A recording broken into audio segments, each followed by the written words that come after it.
frosted. What the? Dude. Is that the last of the Frosted Flakes? I don't know. Is the box empty? You tell me. You knew that I wanted the last of the Frosted Flakes. What did I say would happen if you ate the last of the Frosted Flakes? Oh man, I'm kind of drawing a blank, but I'm pretty sure it was something about you kicking my ass. That's pretty much on the dot. Oh, good. Good. So you're happy you ate the rest of my Frosted Flakes? Maybe I just like the idea of thinking that you could try to kick my ass. You know what this means, don't you? You've left me with no other alternative. Hello to all you cinephiles out there. Today we're doing the review for Captain America Civil War. The long-awaited Marvel movie of 2016 is finally here in theaters. And it was amazing. It was. Again, this is going to be a spoiler review. Spoilers, spoilers, spoilers. You've been warned. So, that being said, for me, this was the best Marvel movie so far. Yeah, for sure. It was dark. It was funny when it needed to be funny. There were no really quips like there were in Age of Ultron. There were no jokes that were really forced. I thought every joke fit in really well in this movie. And I have to say, I was Team Iron Man going in. Coming out, I kind of think I was Team Cap, but this movie was very good. Team Cap all the way. That's how I was. This movie was really good at making you, for me at least, making you kind of switch, being like, oh, Tony has a point there, and then Cap fires back with this, and it's like, oh, damn it, Cap has that point. I like that point a lot. I loved it. I was really hoping that we would get more of a reason of why is Tony taking the stance he's taking, because Tony's always, like in the future early movies, he's always been like anti-government. I do my own thing. You know, screw you guys. And Iron Man 2, they made that very clear. The government wanted to take possession of his Iron Man suit, and he said no. But I was so curious, like, why would Tony be siding with the government on this? Why would he be doing that? And then it gives you a very good reason. A lot of reasons even. And the one good example he uses is that this mother of a child killed in Sokovia, of her son was killed in Sokovia, and it was because of the battle there fought by the Avengers and Ultron. And she approached Tony Stark about this, and she said, my son is dead and I blame you. And he realized that their actions have more consequences than they think. And Cap is trying to show him, look, yeah, I know it sucks, but people will die in the crossfire. But if we didn't do what we did, the world would have ended. I love that line Cap gives to Tony. He says, we're not perfect, but the safest hands are still our own. And it's true. If the Avengers were to be limited to what they could do and where they could go, they wouldn't be effective. But Tony thinks they need to be put in check. They need to be, you know, he thinks they need limitations. And Cap says, if we do that, we're not going to be what we're supposed to be. Yeah. I mean, you know, this is basically, the Sokovia Accords that they made up is basically saying, you can't go and save the world unless we tell you it's okay to go save the world. And, you know, Cap's not for that. No. I mean, yeah, I mean, like, Cap is kind of like under his own authority. He has unlimited resources, and he goes where he needs to go. He knows no borders. There's no borderline stopping him for anything. Nothing. No jurisdiction. Nothing. He has no jurisdiction. He's going anywhere he needs to go in the world to make the world safer.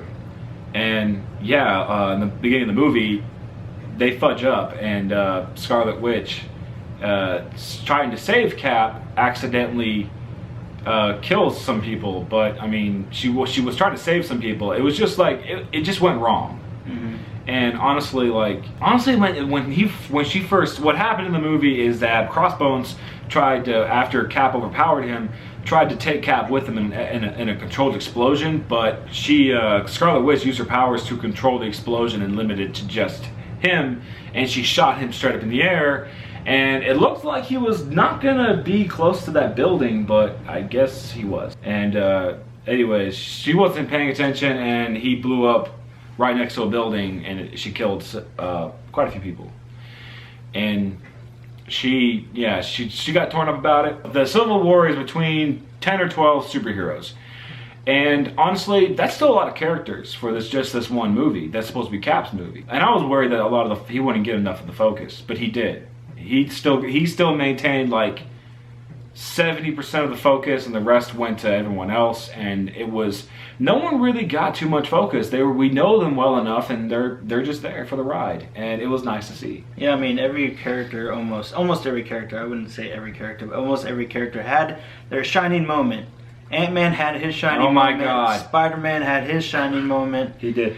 Ant-Man Ant-Man pulled something I did not think they would pull until his sequel or his third movie. And Ant-Man went big. He became Giant Man.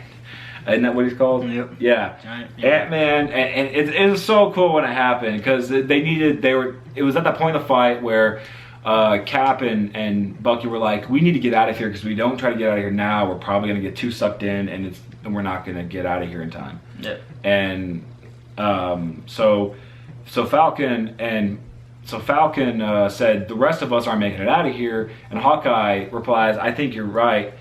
If we're going to win this, some of us are going to have to lose it. Yeah. So Ant-Man said, so they basically say, we need a distraction. We need to distract everybody. And Ant-Man says, I got a distraction for you. It might not work, and I might tear myself in half, but don't come back to me anyway. Just go as soon as I do it. And then they said, okay, wait, and then like, he's gonna tear himself in half? And I honestly did not know what he was gonna do. And I can't believe I didn't know. I figured out, Brooks, you should have known what he was gonna do, but I still didn't think they were gonna do it. So I have no idea what's gonna happen. And then he just does this thing, and then you can see it right before he's about to press the left thing on his arm, so that makes him big. He closes his eyes real quick, like, oh, please God, and then he presses it, and then he becomes huge. And I was like, oh, dear God, they did it. And yeah. I liked when he had a hold of War Machine, and Iron Man was like, give me back my roadie. He stole the show there for a minute, up until Spider-Man to pull the Empire Strikes Back thing and swung around him and got his legs tangled up, and War Machine and Iron Man go for the headshot to put him down. There's a scene that kind of gets played over and over during the movie, about like 3 times, and it's of Winter Soldier trying to go and retrieve what looks like super serum from a car, and he kills the people in the car. But first they show what exactly he's doing, and then second time it shows what he's actually getting, what it actually does. Apparently it's super serum that creates more Winter Soldiers to a degree like him. And then we find out later on that it was actually Stark's parents that Winter Soldier killed. And that was the darkest reveal at the end of the movie. Yeah, it was supposed to be the twist, and it was kind of like, it's a twist that's like, man, you should have known that it happened, but then because it was very so subtle in all the other movies, you don't really kind of grasp that, oh, maybe the Winter Soldier killed Stark's parents, because it's mentioned that Hydra killed Stark's parents in the Winter Soldier movie. When Cap's talking to that computer guy, what's his name? I don't know. Zolo, I think. Zoloff. Something like that. Something like that, yeah. And it says accidents happen, and it shows Stark's obituaries in the paper, and that it was an accident. Mm-hmm. But it doesn't say that the Winter Soldier killed him. But because Winter Soldier is known to be Hydra's #1 hitman, it should have connected the dots for me. But I guess I was so inclined with all the rest of the movie, I forgot to connect the dots, and it was kind of like, holy crap, he did kill him. That's what pushes Iron Man over the edge, because if you think about it, man, when you first watch the movie, there is an attempt to connect those dots. There is an attempt. It is it gives you a chance, like, hey, look over here, and look what's over. No, at the beginning of the movie, they're like, right there. And it's like you never think. It's like I mean, I'm sure some of you did, and some of you figured it out because a lot of you people just are so you're in the comics. Maybe you already knew, or maybe you're just really good at connecting dots in movies. But like I was just so entranced by the movie that I did not connect those dots, and I was like, oh shit. And, yeah. God. Because towards the end of the movie, Tony finds out that hey, Cap and Winter Soldier, Bucky were telling the truth about this. It wasn't him that exploded the UN building. He's not the one that killed T'Chaka, Black Panther's father, which we'll get to in a minute. That it was another guy. It was this Baron Zemo guy. And not even Baron Zemo. It was some other guy. Just Zemo. It wasn't Baron Zemo. It was somebody else with the last name of Zemo. But anyway, he found out that they were telling the truth. He becomes friends again for a little bit, but then Zemo shows the surveillance footage of Winter Soldier killing Stark's parents, and he's raring to kill Winter Soldier, and then he turns to Cap and goes, "Did you know?"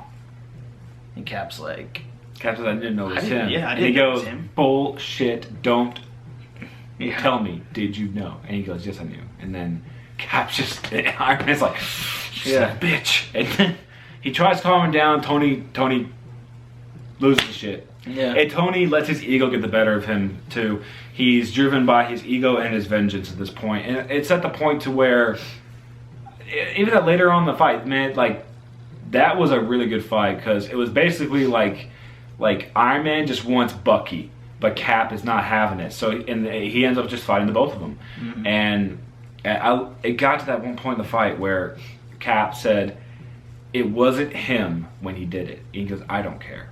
He killed my mom." And I was like, oh my God, Tony, you're unreasonable at this point. And I was like, when Iron Man becomes completely unreasonable, oh my God, just watch out. Let's go ahead and shoot to how the ultimate showdown ended. Iron Man loses. Yeah. Cap overpowers him, defeats him. For a second, I think Tony thought he was going to kill him. Yeah. But he just smashes his shield into the arc reactor, and it powers down the suit. But but Iron Man like almost had that fight. He almost had it won, and Cap won by that much. It was so even. It was so even of a fight. But and of course you're thinking like, oh, Iron Man should have mopped the floor with Cap because Iron Man fought Thor and Iron Man actually he actually took down Hulk. Yeah. Granted, he had his Hulk Buster suit. Don't forget that. Yeah. And but yeah, he gave Thor a run for his money, and who knows what would have happened if Cap had stepped in to stop that fight in the first Avengers movie. Mm-hmm. So you're thinking, how can Cap defeat Iron Man? Well, one, he didn't do it alone. He did it with the Winter Soldier. They tag teamed him. So yeah, they slowly crippled him a little bit. He was still more powerful, and at the end, he almost won. And when it came down to just him and Cap, when Bucky was completely like taken out of the fight, it was just him and Cap. All right, let's talk about Spider-Man. Spider-Man was amazing. He was the amazing Spider-Man that we deserve. This is Tom Holland's Spider-Man portrayal was spot on. Aunt May is hot. Aunt May's pretty damn good looking. Yeah. She's a fox.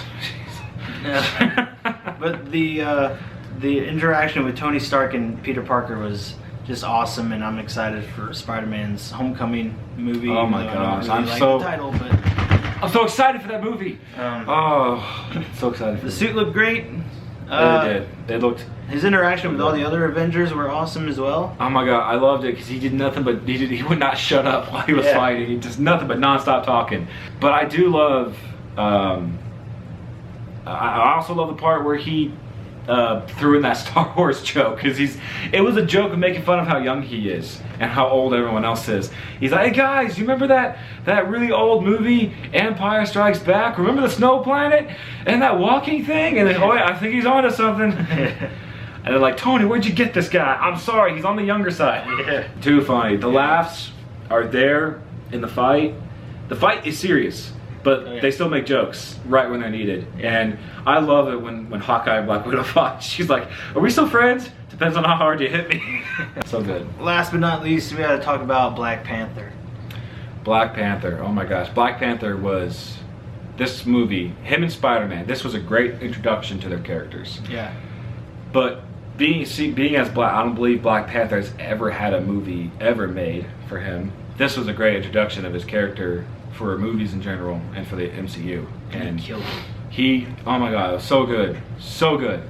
I like how his kingdom apparently is like, it's futuristic. It's like an actual city, but it's gonna be held in the jungle. Yeah, Wakanda is known in the comic books as the best, like pretty much the future of medicine. Like everything's high ranking there. It's not primitive. It's an actual modern city. That's actually kind of cool, and I would much prefer that. His suit was made out of vibranium, vibranium on vibranium. When he was taking out Cap's shield, he scratched it, and now it has claw marks from his suit. Yeah, it's a movie not to be missed, so go watch it. And I know we don't have much time to talk about the comparison of Batman v Superman to this, but I'm sure we will. We're gonna do a podcast hopefully pretty soon, and I'll let you know when it's up and running. Just check out our Twitter page and stuff like that. All I really got to say about this, about Batman v Superman in comparison to this, is that this is probably how Zack Snyder should have directed his movie. And I mean, just not saying he had to make it too similar, but he really should have taken some points from this. Yeah, we'll get into that. Yeah. But until then, don't forget to like and subscribe if you're new to the channel. Welcome. While a great many people see it as a hero, there are some who prefer the word vigilance. He's sleeping. No supervision. Oh, what the hell is That's that? something the world can no longer tolerate.